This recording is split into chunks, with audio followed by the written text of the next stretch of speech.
What's up, guys? This is a video I get a ton of requests for. What is the thing that you do to prep your guitar body, your surface, for a stain? What's the last thing I do before I take that little t-shirt and some Angelus dye and wipe it on? How am I prepping the surface? What have I sanded it to? A lot of questions, so I figured I would do a video on surface prep before stain. So I've got a bunch of different guitar tops here, and I just wanted to point out a couple things on these tops. You always want a flat, sanded, smooth surface.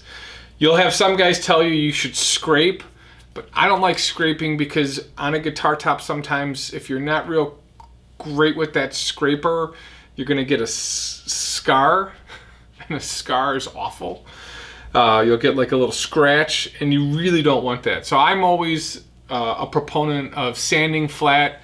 I've got a drum sander here. You'll see in all my videos I always sand flat, and then I'll come back with 220, 320, 400 and get the surface really nice and smooth. And then sometimes I'll take water and I'll wipe it on the top to make sure that I've got no scratches, and then I'll sand one more time with 320. You really don't want to go above 400 when you're sanding. Different types of wood require different types of sanding, and if you're using too high of a grit sandpaper on a really hard piece of wood, you're gonna end up polishing it, and then it won't take the stain properly. So I'll walk through this wood and give you a little bit of an explanation of what I'm doing right before I put stain on it. We got three awesome tops from Kimball Hardwoods. He's got the best quilted maple, I think, on the planet, I could safely say at this point. He's where I'm buying all my quilted maple from. And then Frontline Outfitters, buddy of mine is starting a t-shirt company and gave me this t-shirt, and I would rep it for him. So Frontline Outfitters, he is a law enforcement veteran, and he's got some awesome t-shirts. I'll put the link in below so you guys can check him out. But quilted maple, so quilted maple, I've got three different types of quilted maple.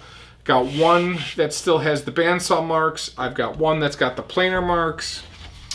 And this I guess has some, well, this surface that's plain. Quilted maple is probably the softer maple in the sense of it's not as hard as Eastern Hard Rock maple. It takes color really well. So you only really need to sand to 320. You want to run it through a drum sander, sand it down to 320. You know, you want to do 180, 220, 320, back and forth to get it nice and flat. You get a wet rag, wipe it down, see if there's any scratches, hit it once more with 320. You should be good. Sometimes, depending on the quilt, I'll hit it with 400. I haven't been doing that a lot. But when you've got some really heavily figured spots, sometimes the 400 just helps. But for the most part, I am using 320 right before I go to a color. So this has got some beautiful sausage quilt, and when you layer a little bit of water down, you'll get that hair of the wood fiber standing up. You can knock it down real quick with a quick sand, and then you're ready for color. So get it nice and flat, which is why I use a drum sander. Then you're gonna come back with 180, 220, 320 for about 5 minutes a piece, going back and forth to get the sanding lines out. Hit it with a wet rag, see if you've got any scratches. 320 once more, and then you're ready. I do not do any other surface prep. I don't put a sanding sealer on. I don't do a wood finish conditioner. Don't do that. Go right from Angelus right onto the piece of wood. That's the best way to do this.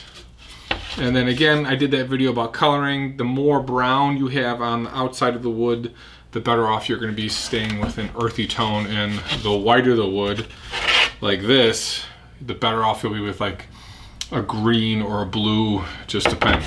So that video is on the internet. This is Eastern Hard Rock maple. And this wood is really hard. This is what the old Les Pauls use. Beautiful figure. This was actually planed.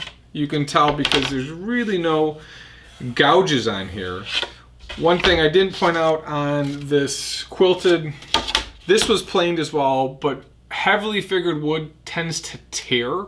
So that's why I'm sanding with 180, 220, 320 because you want to get these tears out. So that's why you're spending 5 minutes sanding out to make sure you're ready. Eastern Hard Rock Maple, if you've got really sharp blades, it doesn't happen. So this is a really sharp piece of wood, one piece, and this you definitely don't want to use 400 on. Anything 400 and above, this is a really hard piece of wood. It is going to polish that wood, and no reason to use 400 grit on here. 320 open grit sandpaper, 320 is perfect. Sometimes even on these, I will just use 220 just to see where the color sits, and then I'll sand down with 320. So a lot of times when I'm doing the videos, you'll see me put a layer of color down and then come back, sand it out. I do a lot of that with Eastern Hard Rock Maple because the color is hard to get in. It doesn't always sit right because the wood is so dense. So when you take that wet rag and you wipe it on, what you're looking for, scratches. You want to look, surface prep it, and then let it dry, hit it once more with 220, 320, and then hit the color. Again, no wood conditioner or anything goes into this. And that's same for darker woods like this. This is, I mean, just a standard piece of wood. Look at this.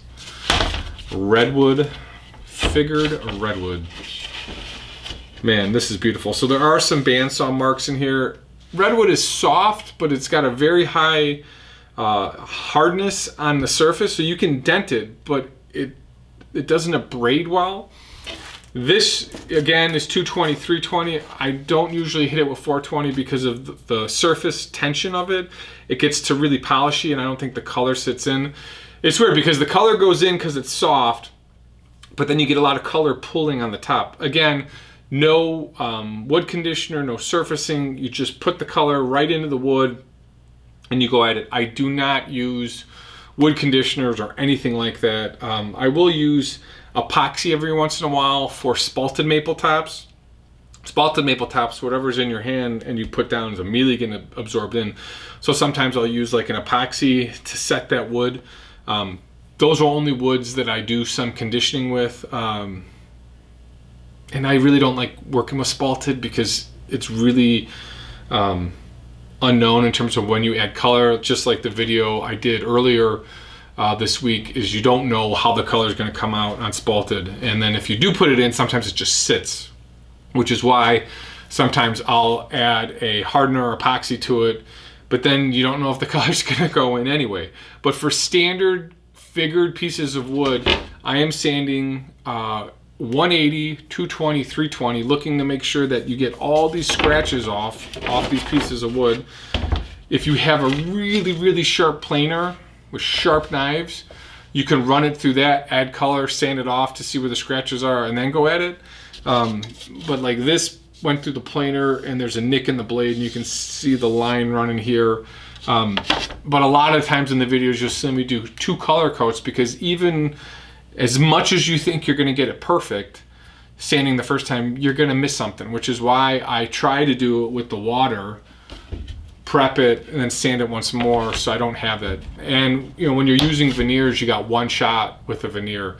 You can't sand down a veneer because if you sand the veneer, you lose all that chatoance or whatever it's called. The veneer is so thin, all that depth of the wood disappears once you sand. So wood prep before you stain. Showed you a couple pieces of wood here, guys. Thanks for watching, and we'll see you in the next video.